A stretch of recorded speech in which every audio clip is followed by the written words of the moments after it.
నమస్తే, welcome to #you. నేను మీ Rajesh. Delhi assembly ఎన్నికలకు ముందు బీజేపీకి ఆమ్ ఆద్మీ పార్టీ కన్వీనర్గా మాజీ CM Arvind Kejriwal bumper offer ఇచ్చినట్టుగా స్పష్టంగా తెలుస్తుంది. తన ఛాలెంజ్ని స్వీకరించి మాట నిలబెట్టుకుంటే తాను ఎన్నికల్లో పోటీ చేయనంటూ కూడా కేజ్రీవాల్ బీజేపీకి ఛాలెంజ్ విసురుతూ ఉన్నారు.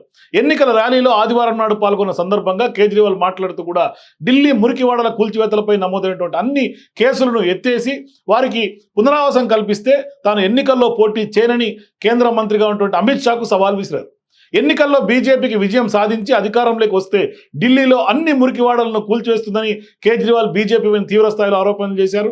ఇక న్యూఢిల్లీలో కొంత షకూర్ బస్తీ ప్రాంతంలో ఢిల్లీ మాజీ సీఎం కేజ్రీవాల్ ఆయన అక్కడ ప్రచారంలో భాగంగా మీడియాతో కూడా మాట్లాడుతూ మురికివాడల నివసించే వారి సంక్షేమం కంటే కూడా భూసేకరణకే బీజేపీ అత్యధికంగా ప్రాధాన్యత ఇస్తోందని కూడా ఆరోపణలు చేశారు. మరో 30 రోజుల తర్వాత ఎన్నికలు జరగబోతున్నాయి.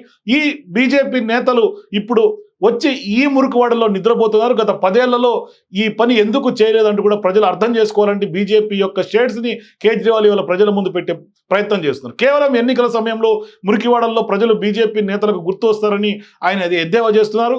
ఇక ఢిల్లీ మురికివాడలోని ప్రజలను బీజేపీ ప్రేమించడం లేదని, కానీ ఆ ప్రాంతాల్లో పైన మాత్రం ఇష్టం పెంచుకుంటోంది. బీజేపీకి మొదటగా మీ ఓట్లు కావాలి, ఎన్నికల తర్వాత మీరు నివాసం ఉంటున్నటువంటి స్థలాల వారి స్వాధీనం కావాలి, ఇదే వారి అసలు ప్లాన్ అంటూ కూడా బీజేపీ ప్రచారం చేసుకుంటున్నటువంటి జహాన్ జుగ్గి వాహన్ మకాన్ పథకం కేవలం కంటి తొడుపు చర్య అంటూ కూడా కొట్టిపారేశారు. గత 5 ఏళ్లలో తమ ప్రభుత్వం 4700 ఫ్లాట్లను నిర్మించింది, కానీ బీజేపీ మురికివాడల్లో ఉన్నటువంటి వారి ఇళ్ల స్థలాలపైన మాత్రమే కన్నేసిందంటూ కూడా ఇవాళ ప్రధానంగా మురికివాడలో ఉన్నటువంటి అంశాలను, ఆ మురికివాడల మాస్ ఓటర్లపైన వాళ్ళ కేజ్రీవాల్ కొంత ఫోకస్ చేసినట్టుగా తెలుస్తుంది. అంటే వాస్తవంగా అక్కడ నివసించే వారిని ఇతర ప్రాంతాలకు వెళ్ళగొట్టేందుకే బీజేపీ వెనకాడదని కూడా కేజ్రీవాల్ ఇవాళ వారికి కొంత అండగా నిలిచే ప్రయత్నం చేస్తున్నారు. ఇది ఎన్నికల హామీగా చూడాల్సినటువంటి అవసరం లేదు, కానీ కొంత వాళ్ళ ప్రమాణాలు పెంచే దిశగా బీజేపీ ప్రయత్నాలు చేస్తుందని కూడా కొందరు చెప్తున్నారు. మొత్తం మీద ఇవాళ అక్కడ బీజేపీ వర్సెస్ అరవింద్ కేజ్రీవాల్ ఆప్ మధ్య ఢిల్లీలో ప్రధానంగా ఎన్నికల పోరు జరుగుతోంది. ఎందుకంటే అక్కడ 3 లక్షల మందికి పైగా ఇతర ప్రాంతాలకు తరలి వెళ్లారు.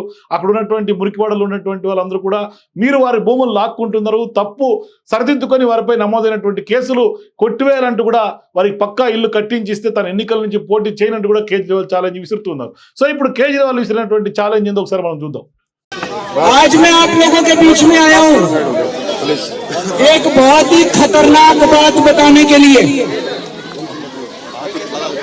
अभी 20 दिन के बाद चुनाव है और ये बीजेपी वाले आजकल झुग्गियों में जा जाके सो रहे हैं। देखो ना, एक नेता इस झुग्गी में, एक नेता इस झुग्गी में, एक नेता उस झुग्गी में। 10 साल नहीं सोए, 10 साल इनको झुग्गी वाले की याद नहीं आई, अब चुनाव में याद आ रही है। इनको झुग्गी वालों से क्या लेना देना? ये तो अमीरों की पार्टी है, ये गरीबों की पार्टी थोड़ी है। इनको झुग्गी वाले से प्यार नहीं है, इनको आपकी जमीन से प्यार है। गलत नहीं कह रहा भाई साहब, इनको आपके वोट से प्यार है। कह रहे चुनाव के पहले वोट दे दो, सत्ता में आएंगे, और कह रहे हैं उसके बाद ये लोग आपको झुग्गी से बेदखल करके आपकी जमीन छीन लेंगे। कहते हैं जहां झुग्गी वहां मकान, ये कह रहे हैं ना, जहां झुग्गी वहां मकान। ये नहीं बता रहे किसका मकान, ये नहीं कह रहे जहां झुग्गी वहां झुग्गी वालों का मकान, ऐसे नहीं कह रहे। जहां झुग्गी वहां इनके दोस्त का मकान। इनका दोस्त कौन है? कौन है? कौन है? मैं नहीं कह रहा भाई, ये लोग कह रहे हैं जहां झुग्गी वहां इनके दोस्त का मकान। ये आपकी जमीन बेचना चाहते हैं। अब ये सतिंदर जान जी को आप जानते हो सारे जने, इनको पता चला 30 सितंबर को आपकी झुग्गी की जमीन के टेंडर हो लिए। इस जमीन के टेंडर हो लिए, जमीन बेचने के। जहां हम खड़े हैं वहां पर उस जमीन के इन्होंने टेंडर कर दिए, और 27 दिसंबर को एलजी साहब ने यहां का लैंड यूज चेंज कर दिया। ये बीजेपी वाले आ गए, अब देख लो आपने क्या करना है इनका। ये बीजेपी वाले आ गए, मैं आपकी जमीन बचाने आया था, नहीं आया था 10 साल पहले। दिए थे। रात को 2 बजे सारे अफसरों को लेके मैं आया था, नहीं आया था? आपकी जमीन बचा के गया था, नहीं गया था? केजरीवाल जब तक जिंदा है आपको बेदखल नहीं होने देगा, आपकी झुग्गी को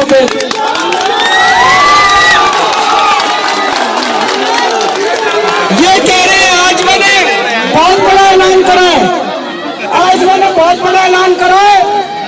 मैंने कहा है, ये कह रहे हैं हमें झुग्गी वालों से प्यार है। मैंने कहा तुमने पिछले 10 साल में दिल्ली में तुगलकाबाद की झुग्गियां तोड़ दी, जंगपुरा की झुग्गियां तोड़ दी, नई दिल्ली की झुग्गियां तोड़ दी। 3 लाख लोगों को तुमने बेघर कर दिया। इनकी सारी झुग्गियां वापस बनवाओ। 3 लाख लोगों को वापस उनके घर लेके आओ जहां से झुग्गी तोड़ी थी। मैं दोबारा झुग्गी बनवाओ, केजरीवाल चुनाव नहीं लड़ेगा। मेरे को अरे भाई केजरीवाल तुम हो तो केजरीवाल है, तुम नहीं हो तो केजरीवाल कुछ नहीं है। मेरी जनता आपकी जिंदगी बचाने के लिए अगर केजरीवाल को अपने चुनाव की कुर्बानी देनी पड़े, मैं अपने चुनाव की कुर्बानी देने को तैयार हूं। अमित शाह जी करो तो सही, बड़ी बड़ी बातें ना करो, झूठ मत बोलो। आप पिछले 10 साल में जितने लोग बेघर हुए उन सारे लोगों को बसा दो, केजरीवाल चुनाव छोड़ देगा। और अगर तुम नहीं करोगे, अगर तुम लोगों को नहीं बसाओगे तो केजरीवाल चुनाव लड़ेगा, दोबारा मुख्यमंत्री बनेगा और इनकी ढाल के तौर पे आप लोगों को बचाने का काम करेगा। दोस्तों आज आप इतनी बड़ी संख्या में आए, इकट्ठे हुए, आप सब लोगों का तहे दिल से शुक्रिया। मेरा आपने जैसे कोई चुनाव का रिश्ता नहीं है, मैं चुनाव में वोट मांगने नहीं आता। मैं आपके पास आता हूं जब आपके ऊपर मुसीबत होती है। दिसंबर 2015 में कोई चुनाव नहीं था, रात को जब 2 बजे मैं आया था, सारे बुलडोजर खड़े थे, आप लोगों को याद होगा। जब जब आपके ऊपर मुसीबत आएगी, केजरीवाल आपका छोटा भाई बनकर आपके बीच में खड़ा होगा।